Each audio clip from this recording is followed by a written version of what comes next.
Hello दोस्तों, नमस्कार। स्वागत है आपका हमारे यूट्यूब चैनल उत्तराखंड जी के वेरी जी ट्रिक्स में। और आज की इस वीडियो में दोस्तों हम बात करेंगे नेशनल इंटरनेशनल करंट अफेयर्स के बारे में, जिसमें हम सितंबर 2023 के महत्वपूर्ण करंट अफेयर्स के क्वेश्चनों के बारे में दोस्तों पढ़ने वाले हैं। इससे पहले भी दोस्तों हमारी करंट अफेयर्स की सीरीज आपको पता है कि मंथली चलती है, जिसमें उत्तराखंड के करंट अफेयर्स तो मैं आपको मंथली कराता हूँ, बाकी नेशनल इंटरनेशनल के जो करंट अफेयर्स हैं वो भी मैं आप लोगों को करा देता हूँ। और अभी तक मैं आपको जनवरी से लेकर अगस्त तक के नेशनल इंटरनेशनल करंट अफेयर्स और उत्तराखंड के सभी करंट अफेयर्स दोस्तों मंथली रूप में प्रोवाइड करा चुका हूं। अगर आपने वो वीडियोस को नहीं देखा हुआ है तो आप उन वीडियोस को देख लीजिएगा। प्लेलिस्ट में आपको डायरेक्टली करंट अफेयर्स 2023 करके एक फोल्डर है, उसमें उत्तराखंड के भी और नेशनल इंटरनेशनल करंट अफेयर्स से आपको मिल जाएंगे, जनवरी से लेकर के अभी तक 2023 के। बाकी 2022 के करंट अफेयर्स में मैंने आपको कंप्लीटली करवाए हुए हैं। और ये सभी करंट अफेयर्स के क्वेश्चन दोस्तों आपके आगामी जो एग्जाम्स होने हैं उनके लिए बहुत ज़्यादा महत्वपूर्ण है। खासकर दोस्तों जैसा कि आपको बताया कि 26 नवंबर को आपका अधिशासी अधिकारी वाला एग्जाम पेपर है, जिसमें 20 नंबर के करंट अफेयर पूछी जानी है। उसके बाद में दोस्तों आपका 17 दिसंबर को ARO का एग्जाम पेपर है। उसके बाद 31 दिसंबर को स्नातक स्तरीय वीडियो वीपीडीओ वाला एग्जाम पेपर है। अभी 5 तारीख को भी कुछ अभ्यर्थियों का एग्जाम पेपर है। तो उनके लिए दोस्तों ये करंट अफेयर्स जो है बहुत ज़्यादा महत्वपूर्ण रहने वाले हैं, भले ही वो नेशनल इंटरनेशनल हो या फिर दोस्तों उत्तराखंड के हों। तो ये सभी वीडियोस को आप एक बार जरूर देख लीजिएगा, क्योंकि करंट अफेयर्स लास्ट टाइम पे ही ज़्यादातर आप पढ़ के जाए, क्योंकि एग्जाम में अगर आप ताज़ा ताज़ा पढ़ के जाएंगे तो ताज़ा ताज़ा हो सकता है कि अगर प्रश्न सेम रहता है तो आप वहाँ पे प्रश्नों को आसानी से सॉल्व आउट कर सकते हैं। इसी के साथ साथ दोस्तों मैं आपसे एक चीज़ और कहना चाहूँगा कि जो अधिशासी अधिकारी यानी कि ईओ और टीआरआई यानी कि कर एवं राजस्व निरीक्षक की परीक्षा है, उस हेतु दोस्तों हमने टेस्ट सीरीज का एक नया बैच लॉन्च किया हुआ है, जिसमें फुल लेंथ आपको 10 प्रैक्टिस सेट प्रोवाइड करवाए जाएंगे ऑनलाइन, जो कि हमारी application Uttarakhand GK very easy tricks पर उपलब्ध है। तो अगर आप टेस्ट सीरीज को लगाना चाहते हैं ईओ या टीआरआई के लिए, आपका सिलेबस कंप्लीट हो गया है और आप चाहते हैं कि आपकी तैयारी कैसी है, अपने आप को जज करना चाहते हैं, तो प्रैक्टिस सेट के इस बैच से जुड़ सकते हैं, जो कि आपको हमारी एप्लीकेशन पर मिल जाएगा। चलिए शुरू करते हैं दोस्तों आज की इस वीडियो को। आज का हमारा पहला प्रश्न है कि इनमें से किस देश को G20 में 21वें सदस्य के रूप में शामिल किया गया है। देखिए दोस्तों G20 एक ऐसा क्वेश्चन है दोस्तों जो कि आपके एग्जाम में आएगा ही आएगा, आप याद रख लीजिएगा। तो 21वें सदस्य के रूप में आपका किसको, अफ्रीकी संघ को शामिल किया गया है। अभी दोस्तों आपको बताइए कि दिल्ली में G20 सदस्यों की एक सबसे बड़ी बैठक का आयोजन किया गया था, जो कि समापन बैठक भी थी, जिसमें 21वें सदस्य के रूप में अफ्रीकी संघ को दोस्तों क्या किया गया है, मंजूरी दे दी गई है। तो कुछ अभ्यर्थी ये भी सोच रहे होंगे कि क्या सर ये G21 हो जाएगा। तो अभी तक दोस्तों कुछ ऐसा हो भी सकता है कि ये G21 हो जाए, लेकिन अभी तक फिलहाल इसे G20 नाम से ही जाना जा रहा है। ठीक है, तो G20 में 21वें सदस्य के रूप में किसे शामिल किया गया है, तो अफ्रीकी संघ को शामिल किया गया है। 55 अफ्रीकी देशों का एक संघ है दोस्तों अफ्रीकी संघ, जो कि 2001 में स्थापित किया गया था, और इसकी वजह से दोस्तों G20 का नाम G21 हो सकता है। अभी इसकी कंफर्मेशन नहीं है। ठीक है, G20 की स्थापना कब हुई थी दोस्तों, 1999 में हुई थी। और G20 2023 की अध्यक्षता किसने करी थी, भारत ने करी थी। भारत में अलग अलग स्थानों पर G20 की अलग अलग बैठकों का आयोजन भी हुआ था। और G20 की थीम क्या थी दोस्तों, वसुधैव कुटुंबकम, आपको याद रखना है। और G20 से संबंधित शेरपा कौन थे, इसके अमिताभ कांत थे। तो G20 से संबंधित जितने भी प्रश्न है वो मैं आपको करवा भी चुका हूँ इससे पहले। तो जो प्रीवियस करंट अफेयर्स की जो वीडियो है प्रीवियस मंथ्स की, आप उनको भी देख लीजिएगा। अगला हमारा प्रश्न है, फिल्म एवं television institute of India FTII का अध्यक्ष किसे नियुक्त किया गया है। तो FTII का नया अध्यक्ष दोस्तों नियुक्त किया गया किसे, R माधवन को। किसको, R माधवन को। इससे पहले कौन थे, शेखर कपूर थे, और शेखर कपूर के स्थान पर R माधवन को दोस्तों FTII यानी कि फिल्म एंड टेलीविजन इंस्टीट्यूट का नया अध्यक्ष नियुक्त किया गया है। और FTII की स्थापना कब हुई थी, 1960 में इसकी स्थापना हुई थी। और इसका मुख्यालय कहाँ स्थित है दोस्तों, इसका मुख्यालय पुणे में स्थित है। ठीक है, अगला हमारा प्रश्न है, भारत का पहला सूर्य मिशन आदित्य L1 को किस प्रक्षेपण यान द्वारा छोड़ा गया था। तो भारत के पहले सूर्य मिशन आदित्य L1 को दोस्तों PSLV C57 यान से छोड़ा गया था। और कहाँ से इसे लॉन्च किया गया दोस्तों, तो भारत का पहला सूर्य मिशन है आदित्य L1। सबसे पहले तो आपको याद रखना है, प्रश्न इस प्रकार से बन सकता है कि आदित्य L1 किससे संबंधित है, तो भारत का पहला सूर्य मिशन है आदित्य L1, जिसको PSLV C57 यान से छोड़ा गया है। 2 सितंबर को इसे लॉन्च किया गया था। कहाँ से लॉन्च किया गया दोस्तों, इसे आंध्र प्रदेश के श्रीहरिकोटा के सतीश धवन अंतरिक्ष केंद्र से इसे लॉन्च किया गया था। इसका मुख्य उद्देश्य क्या था, इसका मुख्य उद्देश्य है सूर्य का अध्ययन करना। और इसरो के द्वारा, इंडियन स्पेस रिसर्च ऑर्गेनाइजेशन के द्वारा इसे लॉन्च किया गया है। इसरो की स्थापना हुई थी 1969 में, और इसरो का मुख्यालय है दोस्तों हेडक्वार्टर कहाँ पे, बैंगलोर में। ठीक है, अंतरिक्ष की L1 कक्षा में इसे स्थापित किया गया है। ठीक है, तो आदित्य L1 को किस प्रक्षेपण यान द्वारा छोड़ा गया, PSLV C57 यान द्वारा छोड़ा गया। अब दोस्तों आपको कमेंट बॉक्स में बताना है कि चंद्रयान को, जो चंद्रयान 3 है, उसे किस प्रक्षेपण यान द्वारा छोड़ा गया था। अगला हमारा प्रश्न है 132वें डूरंड कप 2023 का खिताब किसने जीता है। तो डूरंड कप दोस्तों किससे संबंधित है, सबसे पहले आपको याद रखना चाहिए। तो फुटबॉल से संबंधित दोस्तों है डूरंड कप, ठीक है। और भारत का एक लोकल टूर्नामेंट है फुटबॉल से संबंधित डूरंड कप, जो कि 132वां डूरंड कप 2023 का खिताब किसने जीता है, मोहन बागान ने जीता है। किसको हरा के, ईस्ट बंगाल को हराकर इन्होंने यह खिताब जीता है। और 1888 से इस डूरंड कप जो प्रतियोगिता है, टूर्नामेंट है, इसकी शुरुआत हुई थी। अगला हमारा प्रश्न है दोस्तों कि निम्नलिखित में से सुमेलित है, क्या सुमेलित है। हाल ही में Rashtriya Chemicals and Fertilizers RCF Limited को नवरत्न का दर्जा दिया गया है, इसका मुख्यालय मुंबई में स्थित है। बिल्कुल सही है दोस्तों ये पॉइंट कि हाल ही में किसको नवरत्न का दर्जा दिया गया, इस प्रकार का क्वेश्चन भी बन सकता है। तो Rashtriya Chemicals and Fertilizers RCF Limited को दोस्तों क्या दिया गया है, नवरत्न कंपनी का दर्जा दिया गया है, जिसका मुख्यालय मुंबई में स्थित है। अगला है ऑप्शन, हाल ही में एन वलारमती का निधन हो गया है, इनका संबंध वैज्ञानिक अनुसंधान क्षेत्र से था, ये भी बिल्कुल सही है।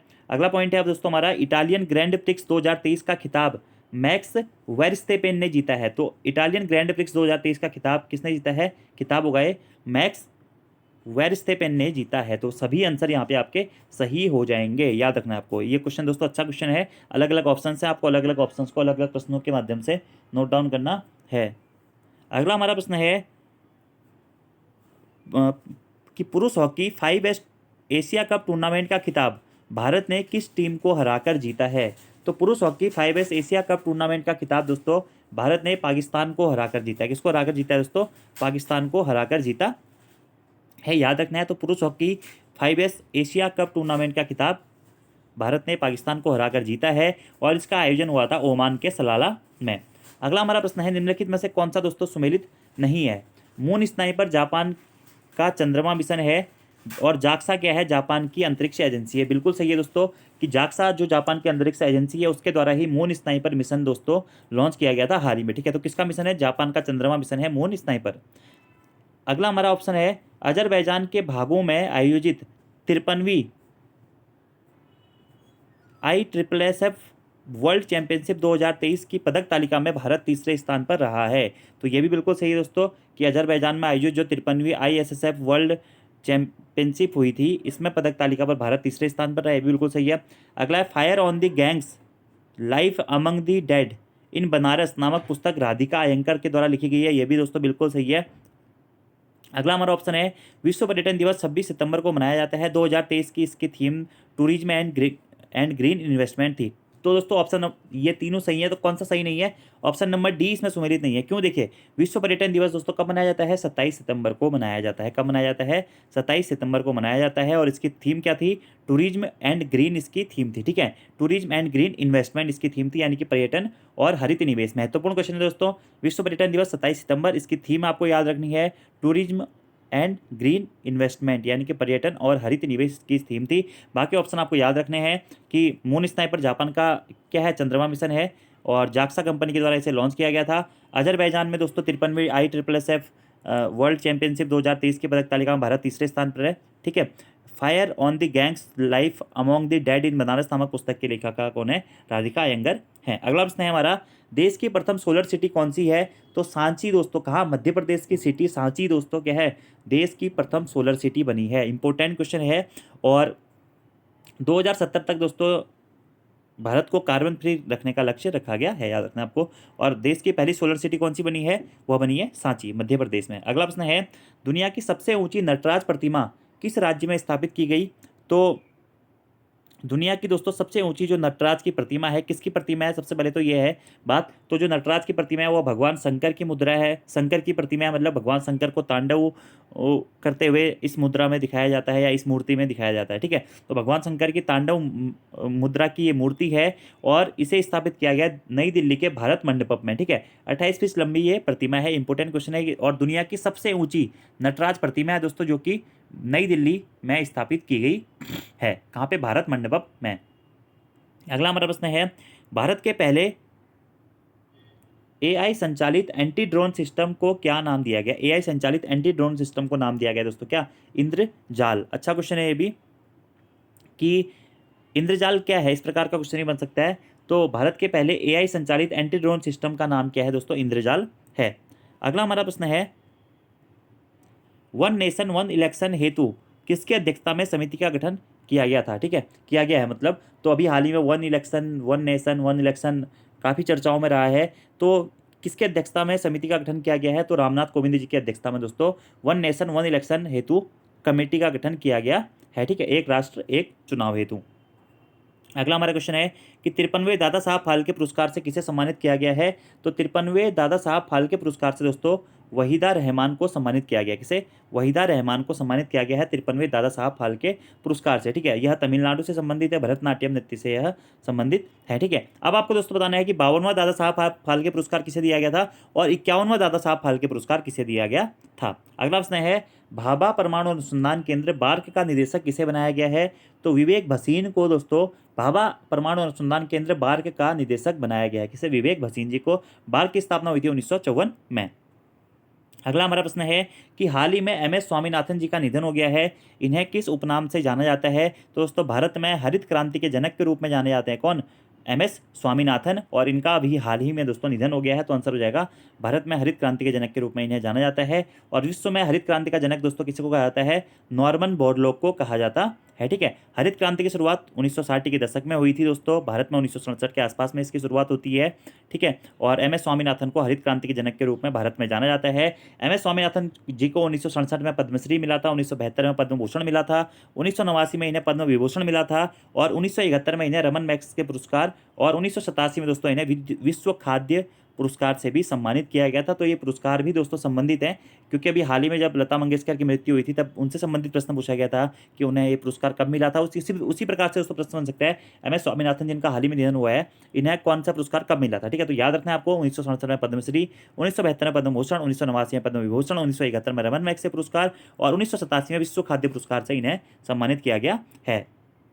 अगला हमारा प्रश्न है निम्नलिखित में से कौन सा सुमेलित नहीं है? ठीक है, तो प्रश्न आपको दिख नहीं रहा होगा, सुमेलित नहीं है होगा। ठीक है, नहीं है। पहला ऑप्शन है हाल ही में घोषित टाइगर रिजर्व वीरांगना दुर्गावती टाइगर रिजर्व मध्य प्रदेश का 7वां टाइगर रिजर्व है। बिल्कुल सही है दोस्तों। और अब वर्तमान में भारत में कितने 54 टाइगर रिजर्व हो गए हैं? तो वीरांगना दुर्गावती टाइगर रिजर्व कहाँ स्थित है? ये क्वेश्चन भी बन सकता है। यह मध्य प्रदेश में है दोस्तों। अभी यह दोस्तों क्या है? 7वां टाइगर रिजर्व इसे मध्य प्रदेश का घोषित किया गया है। और वर्तमान में भारत में कितने 54 टाइगर रिजर्व हो गए हैं? बिल्कुल सही है। अगला है दोस्तों चाक परियोजना का संबंध झारखंड से नहीं दोस्तों, चाक परियोजना का संबंध किससे है? छत्तीसगढ़ से है। किससे? छत्तीसगढ़ से यह संबंधित है। तो यह क्या हो जाएगा? आपका इनकरेक्ट हो जाएगा। तो वही पूछा गया आपका कि कौन सा सुमेलित नहीं है, तो ऑप्शन नंबर बी दोस्तों सुमेलित नहीं होगा, क्योंकि यह छत्तीसगढ़ से संबंधित है। और बात करते हैं दोस्तों ओसिरिस REX एस्ट्रॉइड मिशन का संबंध नासा से है। इस मिशन के द्वारा क्षुद्र ग्रह के निर्माण का पता लगाया जाएगा। ये भी बिल्कुल सही दोस्तों। प्रश्न आपसे बन सकता है ओसिरिस REX एस्ट्रॉइड मिशन किससे संबंधित है? नासा से संबंधित है। या क्षुद्र ग्रह से संबंधित मिशन कौन सा है? तो एस्ट्रॉइड मिशन जो ओसिरिस REX नाम से है, यह नासा से संबंधित है। अगला है दोस्तों हमारा विश्व में राष्ट्रीय पुस्तक मेले का आयोजन लखनऊ के बलरामपुर में किया गया था और इस बार की इसकी थीम थी ज्ञान कुंभ। ये भी बिल्कुल सही है। तो याद रखना है आपको राष्ट्रीय पुस्तक मेले का आयोजन कहाँ किया गया था दोस्तों? लखनऊ में किया गया था। लखनऊ के बलरामपुर, उत्तर प्रदेश के लखनऊ के बलरामपुर में आयोजित किया गया था। और जो हमारा राष्ट्रीय पुस्तक मेला है उसकी थीम क्या थी? उसकी थीम है दोस्तों ज्ञान कुंभ। ठीक है, और जो ये चाक परियोजना है इसका संबंध कहाँ से दोस्तों? छत्तीसगढ़ से ही संबंधित है। और यह परियोजना स्कूली शिक्षा में सुधार हेतु संबंधित है, चाक परियोजना। अगला प्रश्न है हाल ही में चर्चाओं में रहा 5 आइज अलायंस में कौन सा देश शामिल नहीं है? तो 5 आइज अलायंस दोस्तों हाल ही में चर्चाओं में रहा था। इसमें 5 देश रहते हैं। कौन कौन से दोस्तों? एक तो हो गया ऑस्ट्रेलिया, अमेरिका, ब्रिटेन, एक हो गया कनाडा और एक हो गया दोस्तों न्यूजीलैंड। तो ये 5 आइज अलायंस में कौन कौन से देश शामिल है? तो 5 देश शामिल है और भारत दोस्तों क्या है? इसका सदस्य नहीं है। तो हाल ही में चर्चाओं में रहा था, इसलिए आपको याद रखना है कि 5 अलायंस में कौन सा देश शामिल नहीं है? भारत नहीं है, जबकि ऑस्ट्रेलिया, अमेरिका, ब्रिटेन, कनाडा और न्यूजीलैंड इसमें शामिल हैं। अगला हमारा एशियाई गेम्स में महिला क्रिकेट टीम ने कौन सा पदक जीता है? तो 19वें एशियाई गेम्स में दोस्तों महिला क्रिकेट टीम ने दोस्तों कौन सा पदक जीता है? स्वर्ण पदक यानी कि गोल्ड मेडल जीता है। ठीक है, और अगर दोस्तों एशियाई गेम्स की बात करें या 19वें एशियाई खेलों की बात की जाए 2022 के नाम पर दोस्तों अगर आपसे प्रश्न बनता है तो 19वें एशियाई खेल 2022 के नाम से बनेगा, जिसका आयोजन कब हुआ था? 2023 में दोस्तों इसका आयोजन हुआ है। और इसका आयोजन कहाँ पर हुआ है दोस्तों? चीन के होंगसू में हुआ है। बहुत ज़्यादा महत्वपूर्ण क्वेश्चन है दोस्तों, एशियाई खेलों से संबंधित एग्जाम में जरूर पूछा जाएगा कि 19वें एशियाई खेल 2022 का आयोजन कहाँ किया गया था? चीन के हांगजू या होंगसू, हांगजू भी मिलेगा आपको कहीं कहीं, हांगजू। ठीक है, हांगजू या होंगसू में दोस्तों आपका आयोजन किया गया था 19वें एशियाई खेलूंगा, ठीक है। और भारतीय मतलब इसमें ध्वजवाहक कौन थे भारत की तरफ से, तो हॉकी खिलाड़ी PR श्रीजेश। कौन थे? हॉकी खिलाड़ी PR श्रीजेश इसमें ध्वजवाहक थे, जिसमें महिला क्रिकेट टीम जो है हमारी उसने क्या स्वर्ण पदक जीता है, ठीक है। और दोस्तों अभी तो 19वें एशियाई खेल थे जिनका आयोजन 2023 में हुआ है। आपसे प्रश्न भी ये भी बन सकता है कि 20वें एशियाई खेल 2027 का आयोजन कहाँ किया जाएगा, तो 20वें एशियाई खेल 2027 का आयोजन हुआ होगा दोस्तों कहाँ पे, जापान में, क्योंकि अभी हाल ही में चर्चाओं में रहा है एशियाई खेल, तो यहाँ से आपका प्रश्न बन सकता है। अब बात आती है कि एशियाई खेल 2023 की प्रमुख विशेषताएं क्या थी दोस्तों, कि भारत ने इस बार क्या है 100 से अधिक पदक जीते हैं। होंगसू या हांगजू आप लिख लीजिएगा, ठीक है, हांगजू में। और 2027 वाले एशियाई गेम्स कहाँ आयोजित होंगे, जापान में आयोजित होंगे, ये भी आप याद रख लीजिएगा। और भारतीय दल के 2000 वॉक हरमनप्रीत सिंह और लावनीना बोरगोहेन इसमें गए थे ध्वजवाहक के रूप में, ठीक है, ध्वजवाहक आप इसको कर लीजिएगा। और अगर बात करें हॉकी खिलाड़ी ने क्या किया था, इसमें मेनली भारत के क्या थे, ध्वजवाहक थे, ये भी आपको याद रखना है। टोटल भारत ने इसमें दोस्तों कितने पदक जीते हैं, ये पॉइंट इंपॉर्टेंट है, 107 पदक जीते हैं। इसमें से कितने हैं, 28 स्वर्ण पदक हैं, 38 दोस्तों रजत पदक हैं, और 41 दोस्तों क्या हैं, कांस्य पदक हैं। तो प्रश्न बन सकता है एशियाई खेल 2023 में भारत ने कितने पदक जीते हैं, 107 पदक दोस्तों इसमें भारत ने जीते हैं। सबसे ज़्यादा किसने जीते हैं, चीन ने देखे हैं जीते हैं 383 पदक, जापान ने जीते 188 पदक, कोरिया गणराज्य ने जीते 190 दोस्तों पदक, और उसके बाद में दोस्तों भारत ने जीते हैं कितने, आपका 107 पदक। तो भारत एशियाई गेम्स 2023 में कौन से स्थान पर है दोस्तों, चौथे स्थान पर है, ठीक है। पदक तालिका में कौन से स्थान पर रहा है, चौथे स्थान पर रहा है, आपको यह डायरेक्टली याद रखना है। इंपॉर्टेंट क्वेश्चन है दोस्तों एशियाई खेल, इसके ऊपर मैं आपकी अलग से एक वीडियो बना दूंगा जो कि आपके एग्जाम से तो इंपॉर्टेंट भी हो सकती है, ठीक है। और अगर आपसे प्रश्न ये इस प्रकार से पूछा जा सकता है दोस्तों कि एशियाई खेल्स में भारत से कितने लोगों ने स्वर्ण पदक जीता, 28 लोगों ने, रजत पदक 38 लोगों ने, और कांस्य पदक 41 लोगों ने, टोटल 107 पदक दोस्तों भारत ने एशियाई गेम्स 2023 में जीते हैं, जो कि 2022 के नाम से दोस्तों आयोजित हुए थे, ठीक है। याद रखना है आपको, इंपॉर्टेंट है। और भारत का इसमें कौन सा स्थान है, ये भी आपको याद रखना है। तो भारत का दोस्तों इसमें चौथा स्थान है।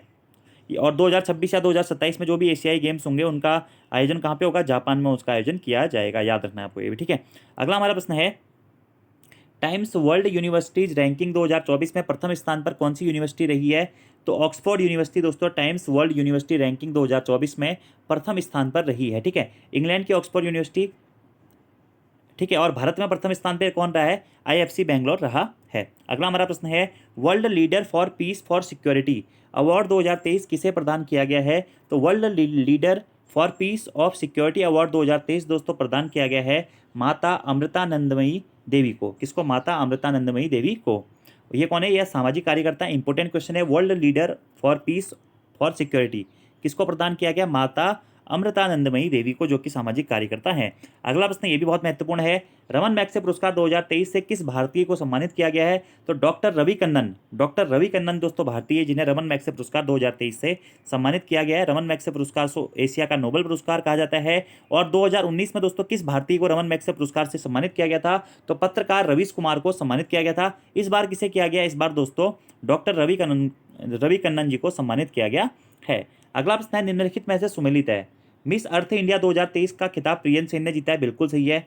69वें राष्ट्रीय फिल्म पुरस्कार में सर्वश्रेष्ठ अभिनेता का पुरस्कार अल्लू अर्जुन और सर्वश्रेष्ठ अभिनेत्री का पुरस्कार आलिया भट्ट और कीर्ति सेनन को दिया गया, ये भी बिल्कुल सही है।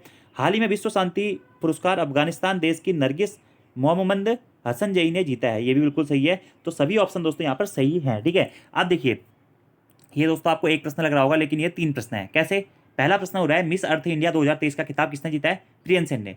दूसरा प्रश्न है, 69वें राष्ट्रीय फिल्म पुरस्कार में सर्वश्रेष्ठ अभिनेता का खिताब किसने जीता है, अल्लू अर्जुन ने। सर्वश्रेष्ठ अभिनेत्री का खिताब किसने जीता है, आलिया भट्ट और कीर्ति सेनन ने।